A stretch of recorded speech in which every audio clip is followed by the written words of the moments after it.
Jinni-pinni bo'lib qolganmisan? 2 soat nima balo qilding? O'rtoq, kelmasang bo'lmaydi.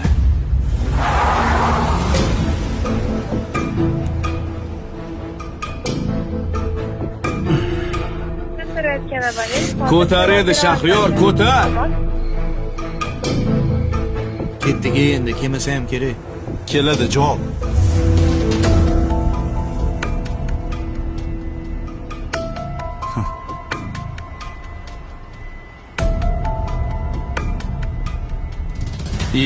Sinfdoshlar.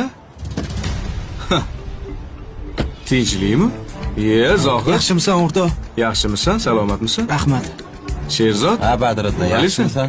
Yaxshi keldingmi? Yaxshi. Nima vaqma qilasan, o'zimiz eski qadrdonlik ekan-ku. Ha, qadrdonlarimiz. Yaxshi keldingmi o'rtoq? Ha, yaxshi, o'zingchi. Yaxshi. Tinchlikmi ishqilib? Ha, o'rtoq mayli, bizni bora qolaylik, kech bo'lib qoldi endi. Ha? Ha? Mayli. Ha, ketossanmi? Voy, ha.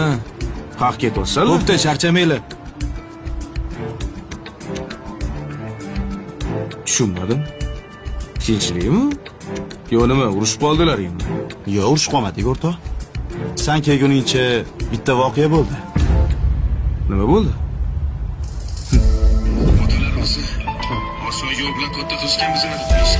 Badriddinning ishlari ham yaxshi bo'lib ketdi, ko'tarilib ketdi. Xudoga shukr. Mashg'ullikni ko'tara olmayapti bu bola. O'zidan ketib qolgan. Obro'li bo'lgandan keyin yaqinlarni esdan chiqarib yuborish yaxshi emas-da. Unaqa orqasidan gapirma. Misol uchun men har kuni ko'rishyapman. Telefonlashib turibmiz. Telefon qilsang ko'taradimi? Ko'taradi telefonimni. Chaqirsang keladimi? Keladi. Aniqmi? Soat 2 bo'lyapti lekin. Voy, javob keladi. Chaqirchi.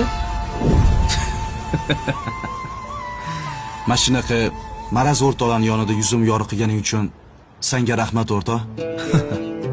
Ey o'rtoqlarim, ha. Meni kimligimni o'zimdan so'rab qo'yishmabdi-da. Chunki o'zimni kimligimni mendan boshqasi yaxshi bilmaydi.